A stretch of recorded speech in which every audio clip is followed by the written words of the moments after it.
अगर आप एक प्रोफेशनल वीडियो एडिटर हैं और ब्लेंडिंग मोड को अभी तक सही से समझ नहीं पाए हैं तो ये वीडियो आपके लिए है दोस्तों। ब्लेंडिंग मोड और ओपासिटी को हम इस वीडियो में डीप में कवर करने वाले हैं। ओपासिटी सिर्फ ये दिखाता है कि आपका जो फुटेज है वो कितना परसेंट आपको दिखाना, मतलब उसका ट्रांसपेरेंसी क्या रहेगा। अगर हम ब्लेंडिंग मोड्स की बात करें तो ब्लेंडिंग मोड्स का काम क्या होता है कि ब्लेंडिंग मोड को आप यूज करके अपने ऊपर और नीचे वाले फुटेज को कितना रिएक्ट करना है ये चीजें आप डिसाइड कर सकते हैं। तो चलिए आज के इस वीडियो को स्टार्ट करते हैं दोस्तों। मैं अनिल शर्मा और आप हमारे साथ सीख रहे हैं एडोब प्रीमियर प्रो, और ये एडोब प्रीमियर प्रो का लेक्चर नंबर 17 है। यहाँ पे प्रीमियर प्रो ओपन हो चुका है और प्रीमियर प्रो के अंदर हमने एक फुटेज को ऑलरेडी लेके आया हुआ है और इफेक्ट कंट्रोल के अंदर यहाँ पे आपको दिखता है ओपासिटी और इसके नीचे जस्ट यहाँ पे आपको दिखेगा ब्लेंडिंग मोड। दोस्तों ब्लेंडिंग मोड से पहले हमने बहुत सारे वीडियो बनाए हुए हैं जिसके अंदर मोशंस को कवर किया है, की फ्रेम, एनिमेशन और भी बहुत सारे ऑप्शंस जो प्रीमियर प्रो के अंदर टाइमलाइन टूल्स। तो अगर आप पीछे का वीडियो हमारा नहीं देखें तो एक बार उसको देख सकते हैं। हमारे चैनल को सब्सक्राइब कर सकते हैं। अगर आपको ये वीडियो अच्छा लगा तो इसको दोस्तों को भी शेयर कर सकते हैं। तो चलिए आज की इस वीडियो को स्टार्ट करते हैं। और यहाँ पे हम यहाँ पे आप देखेंगे कि हमने प्रीमियर प्रो को स्टार्ट कर लिया हुआ है और प्रीमियर प्रो के अंदर यहाँ पे हमने कुछ फुटेज को भी यहाँ पे इंपोर्ट किया हुआ है। और जैसे हम किसी भी फुटेज को सिलेक्ट करेंगे तो यहाँ पे इफेक्ट कंट्रोल के अंदर ये ओपासिटी का सेक्शन दिखता है जिसके अंदर ये ओपासिटी और यहाँ पे ब्लेंडिंग मोड दिखता है ना।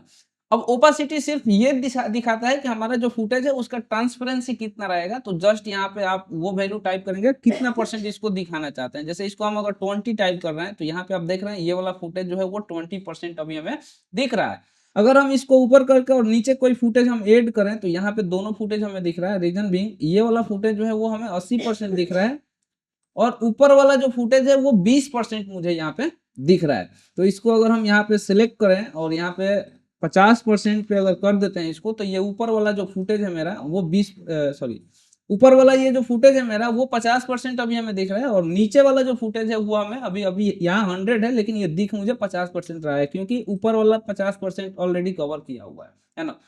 तो इस तरीके से ओपासिटी हम ये डिसाइड करवाता है कि हमें कितना अपने फुटेज को दिखना चाहते हैं, आप उसके हिसाब से ओपासिटी को रख सकते हैं। अब यहाँ पे आगे अगर हम बात करें तो ब्लेंडिंग मोड दिया हुआ है और ब्लेंडिंग मोड के अंदर अलग अलग सेक्शन दिए हुए हैं। यहाँ पे अगर आप देखेंगे तो ये नॉर्मल का सेक्शन है जिसके अंदर 2 बटन्स दिए हुए हैं और ये डार्कन का सेक्शन है जिसके अंदर ये कुछ 4-5 दिए हुए हैं यहाँ पे। फिर यहाँ पे एक अलग सेक्शन है जो लाइटन का है और लाइटन के अंदर फिर यहाँ पे कुछ अलग अलग सेक्शंस दिए हुए हैं। इस तरीके से सभी सेक्शंस के अंदर ये अलग अलग सेक्शन है और सभी सेक्शंस के अंदर जो ऊपर वाला ऑप्शन है ये इसका हेड है, मतलब इस तरीके से समझ लीजिए ये मुखिया है। इसका जो वर्क होगा इससे रिएक्ट करता हुआ, मतलब मैच करता हुआ नीचे वाला का भी वर्क होगा। जैसे लाइटन का जो वर्क होगा ना उससे मैच करता हुआ ये नीचे वाला सभी होंगे। फिर ये लाइटन का जो भी वर्क होगा उससे मैच करता हुआ ये सब होगा। ओवरले का जो होगा इससे मैच करता हुआ ये होगा। मतलब इस एक सेक्शन में जो ऊपर वाला जो मेन जो आपका यहाँ पे बटन्स दिया हुआ है जैसे ये ओवरले है तो ये आपका इस सेक्शन का मुखिया हो गया यानी हेड हो गया। और इससे मैच करता हुआ जैसे हम जो भी वर्क कर रहे हैं अगर ओवरले कहीं भी यूज कर रहे हैं तो अगर हमारे यहाँ पे काम नहीं हो पा रहा है ओवरले करना है तो इन दूसरे ऑप्शन को हम यूज करते हैं, ठीक है ना।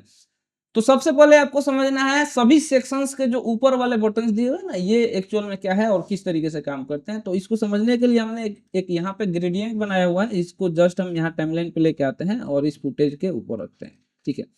अब यहाँ पे आप देखेंगे कि ये फुटेज हम नीचे एक रखे हुए हैं और एक ऊपर ग्रेडियंट रखे हुए हैं और इसके अंदर इधर लाइटन एरिया है और दूसरे साइड में डार्कन एरिया है। मतलब इधर व्हाइट है और इधर में डार्क है, बीच में हमारा ग्रे है, मतलब मिड टोन है यहाँ पे, ठीक है ना।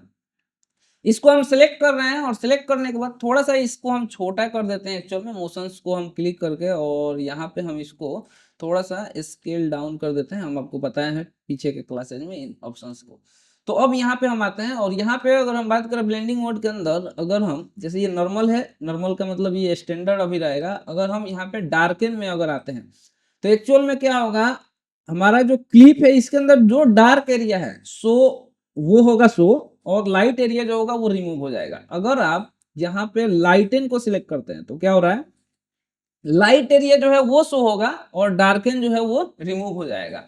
इस तरीके से अगर हम ओवरले में आते हैं तो ये एक्चुअल में क्या काम करता है कि आपके फुटेज को जो है ना नीचे वाले फुटेज के साथ में वो ओवरले कर देगा। मतलब उस पे वो कितना रिएक्ट कर रहा है, मतलब अगर लाइटन है तो वहां पे लाइटन कर देगा, डार्कन है तो वहां पे थोड़ा सा डार्क कर देगा, ठीक है ना। तो इस तरीके से ये रिएक्ट करता है। अब अगर हम यहाँ नीचे डिफरेंस में अगर हम आए तो ये हमारे फुटेज को जस्ट इन्वर्ट कर देता है, यानी उल्टा कर देता है, और व्यू में आए तो ये कलर के साथ में काम होता है। ठीक है, तो ये आपको समझ में आ गया कि डार्कन के अंदर क्या होता है। डार्क वाला हिस्सा जो है वो आपको दिखेगा और लाइट वाला हिस्सा जो है वो नहीं दिखेगा। अब डार्कन के अंदर हम मल्टीप्लाई, कलर बर्न, इनमें से किसी भी ऑप्शंस को अगर हम सिलेक्ट करते हैं, जैसे मल्टीप्लाई को अगर सिलेक्ट करें तो ये देख रहे हैं ये भी डार्कन से मैच करते हुए काम कर रहे हैं। मतलब इस सेक्शन का जो वर्क है वो वर्क है सिर्फ डार्क एरिया को दिखाना है। अब डार्क जो है वो किस तरीके से दिखेगा वो यहाँ पे हम कुछ डिफरेंट डिफरेंट तरीके का यूज कर सकते हैं। जैसे कलर बर्न का अगर यूज कर रहे हैं तो ये कुछ इस तरीके का ऑप्शन आ जाता है। अगर इसमें हम आते हैं तो ये देख रहे हैं, मतलब ओवरऑल इसका जो वर्क है वो डार्कन में जो हो रहा है वही चीज हो रहा है, लेकिन थोड़ा बहुत डिफरेंट हो रहा है। मतलब अगर फिट इसमें आपका वर्क नहीं हो पा रहा है तो इसको हम सिलेक्ट कर लेंगे, इसमें अगर फिट नहीं हो रहा है तो इसको सिलेक्ट कर लेंगे। इस तरीके से हम इन ऑप्शंस को यूज कर सकते हैं। अगर डार्कन में हम यहाँ पे आते हैं तो ये देखिए, सॉरी, यहाँ पे अगर हम लाइटन में आते हैं तो यहाँ पे आप देखेंगे ये लाइटन वाला मुझे दिख रहा है, डार्क वाला हिस्सा जो है वो रिमूव हो गया। तो अब लाइटन में जो भी वर्क हो रहा है इन सभी ऑप्शन से वही होगा। जैसे स्क्रीन पे क्लिक कर रहे हैं तो देख रहे हैं अभी भी लाइट वाला दिख रहा है, डार्क वाला नहीं दिख रहा है। यहाँ पे अगर हम कलर बॉन्ड को सिलेक्ट कर रहे हैं तो यहाँ पे देख रहे हैं ये लाइट वाले के साथ में ही रिएक्ट हो रहा है। अगर हम इनमें से किसी भी ऑप्शंस में जा रहे हैं तो ये एक्चुअल में क्या हो रहा है, लाइट वाले के साथ में ही यहाँ पे रिएक्शन में सिर्फ लाइट वाला यहाँ पे दिख रहा है, डार्क एरिया नहीं दिख रहा है। तो इस तरीके से हम अगर ओवरले में भी जाए तो यहाँ पे देख रहे हैं ओवरले ये हुआ है फुटेज, जहाँ लाइट है वहाँ लाइटन हुआ, जहाँ डार्क है वहाँ डार्कन हुआ। लेकिन सॉफ्ट लाइट अगर हम यूज कर रहे हैं तो ये सब एक ही जैसा काम कर रहा है। तो मेरे ख्याल से आपको ये समझ में आ गया कि ओवरले और लाइटन और डार्कन इन सब में कैसे आप यूज कर सकते हैं। इसको अगर हम रियल टाइम किसी फुटेज पे अगर आपको दिखाएं, जैसे मान लीजिए कि ये मेरे पास एक फुटेज है और इस फुटेज को हम यहाँ पे किसी एक, जैसे मान लीजिए कि ये एक मेरे पास ये फुटेज है, इसको हम यहाँ पे इसको इंसर्ट करना चाहते हैं तो यहाँ पे हम जस्ट आई और इस फुटेज को लाते हैं यहाँ पे, ठीक है ना। और यहाँ पे अगर हम आपको बताएं, देखिए ये है, इसका हमें लग रहा है कि सिर्फ ये लाइटन वाला हिस्सा चाहिए, पीछे जो डार्कन है ब्लैक हिस्सा है वो हमें रिमूव करना है। तो उसके लिए हम जस्ट इस फुटेज को सिलेक्ट किए और यहाँ पे हम चलते हैं इफेक्ट कंट्रोल में, और इफेक्ट कंट्रोल में इसको सिलेक्ट करने के बाद यहाँ पे हमें जाना है, यहाँ पे हमें जाना है लाइट डार्कन में।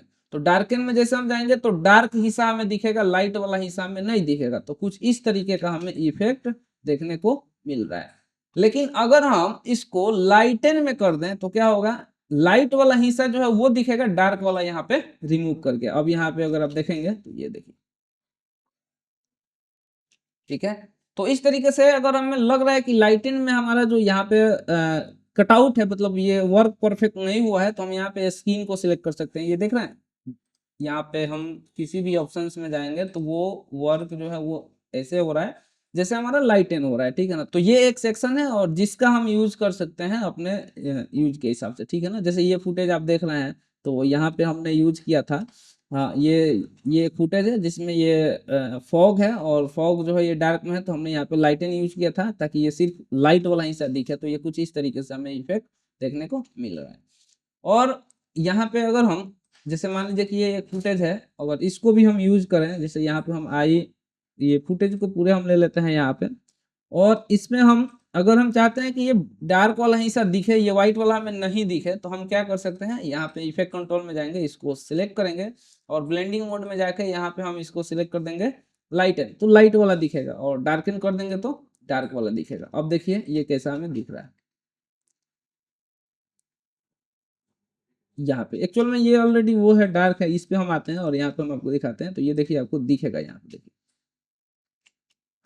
तो ये कुछ इस तरीके से हमारे फुटेज जो है इस तरीके से ये काम करता है। अगर इसको हम डार्कन में ये वाला अच्छा नहीं लग रहा है तो इसको हम सिलेक्ट कर लेंगे, तो ये देख रहे हैं थोड़ा सा कुछ डिफरेंट होता है अगर हम इन ऑप्शंस को यूज करते हैं तो, ठीक है ना।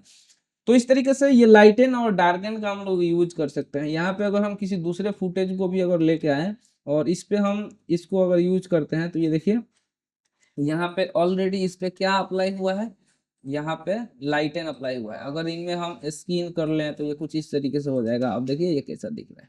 तो इस तरीके से अपने किसी भी वीडियोज के अंदर ब्लेंडिंग मोड्स को यूज करके अपने वीडियोज को प्रोफेशनल बना सकते हैं। जैसे ये वीडियोज है और इस वीडियोज को यहाँ पे अगर हम आपको दिखाएं तो यहाँ पे लाइट रे जो है ना हमने यूज किया हुआ है और इस तरीके से ये सिनेमैटिक लुक में कन्वर्ट हुआ है। अगर हम इसी फुटेज को थोड़ा सा, अगर मान लीजिए कि हमें लग रहा है कि डार्कन थोड़ा सा ऐड करना है या रिमूव करना है, तो इसका ऑल्ट के साथ में हम एक कॉपी बना देंगे और इस कॉपी वाले को सिलेक्ट करके और यहाँ पे अगर हम थोड़ा सा इसको सिलेक्ट करके और यहाँ पे हम इसको जैसे मान लीजिए कि लाइटन कर देते हैं, तो ये कुछ इस तरीके से हो जाएगा। अगर हम इसको ओवरले करते हैं या सॉफ्ट लाइट करते हैं तो ये देख रहे हैं यहाँ पे कुछ चीजें चेंज हो रहा है। अगर हम यहाँ पे विविड लाइट कर दें तो इस तरीके से ये चेंजिंग हो रहा है, ठीक है ना।